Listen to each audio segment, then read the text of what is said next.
talagang sakit para sa mua nga makapag-celebrate mi na kami lang walang pamilya.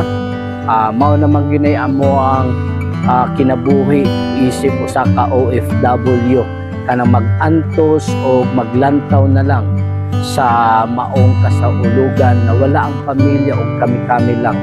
Og maunay dakong sakripisyo sa inyong mga ginikanan nga nasa ubang lugar. Og mauna ang mga anak usad na nagsakripisyo para sa pamilya na naa sa layong dapit. Mao sanay ilang gibati, sakit man o talagang ingon pa nila wa na tay mahimo kay naa naman ta diri sa gawas. So unta ang mga pamilya nga naa sa Pilipinas, inyo unta mahinumduman ang inyong mga igsuon, ang inyong mga ginikanan, ang inyong mga higala ug uban pa nga naa sa layong dapit. Inaot unta dili lamang sa pagpangayo og regalo, inaot unta dili lang sa pag-ila nga kapaskuhan, kundi paghatag usab og kahigayunan ug oras alang sa mga hinigugma o alang sa mga inyong mga kapamilya, kapuso o nanaa sa halayong dapit. Diba, nindot paminawon o nindot jud usa pa kation sa usa ka sa mga OFW nga gihatagan og panahon aron sa paghinumdum nga naa lang gyapon sila bisag naa sa halayong dapit o kay mingaw taon guys. Kung makamulang maka-experience nga layo kaayo labi na sa ing-ani na okasyon, murag kumuton gyud ang imong dughan, murag sakit paminawon, sakit palandungon nga ikaw lang usa diri sa halayong dapit. Bisan naa kay kauban sa trabaho pero lahi gyud ang imong bation nga ing-aning nga bulan, ing-aning nga okasyon na layo ka sa pamilya. How much more na gyud sa mga pamilya na wa magkasinabtanay, labi na sa mga anak nga wala na maghandom sa ilang mga ginikanan nga naa sa layong dapit.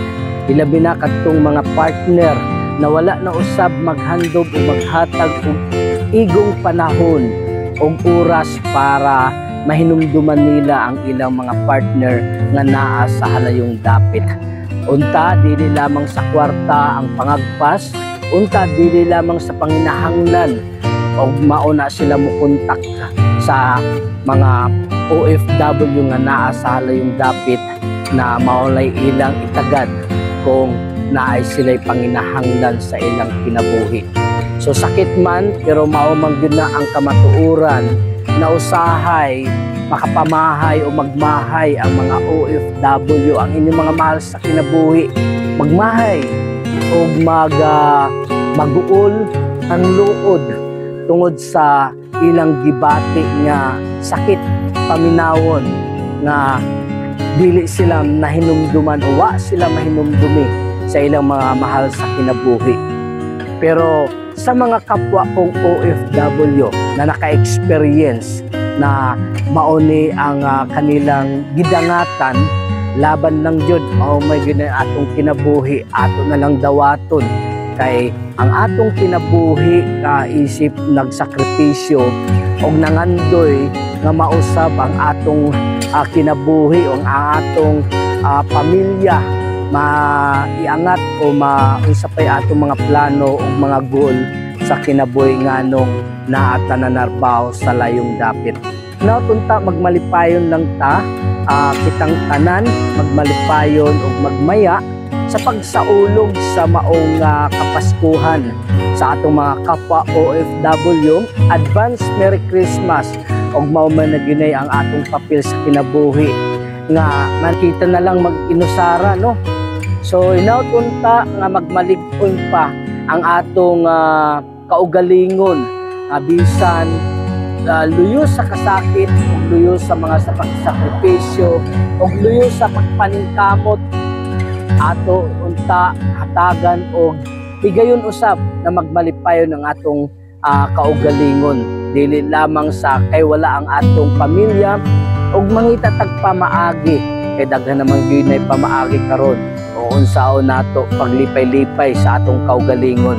Ako isip usab ka OFW nga dugay na diri sa Saudi Arabia, gibatik gyapon ang akong kamingaw, ang akong kasakit o ang akong mga pangandoy na unta sa susunod na mga katuigan, makauban na ako sila sa pag-celebrate sa maong Kapaskuhan. So ana lang, laban lang jud ta mga OFW, wala na tay mahimo ni ani. Kung wala tay may hatag sa ilaha, ayaw pugsa imong kaugalingon, ayaw ikasakit nga wa ka may makahatag kung unsa pang regalo para sa pamilya. Kung wala jud, ayaw ipangutang aron usab dili ta mag-antos sa pagbayad o dili ta mag-antos o ma-pressure o ma-stress o ma-depress tungod kay giapas nato na makabayad ta sa atong mga utang. Di ba? O katong mga nasa Pilipinas unta ayaw ninyo pugsa nga makahatag ang mga OFW na inyong mga mahal sa kinabuhi. Kay kung wala jud, wala. Katong mga inaanak, sabta na lang ninyo ang inyong mga ninong-ninang nga wala makahatag bisag naa sila sa layong dapit tungod lagi sa kapit o sa kinabuhi. Tungod wa din sila ikahatag o ikadalit sa inyo tungod kay pitos mangyud ang atong panginabuhi karon.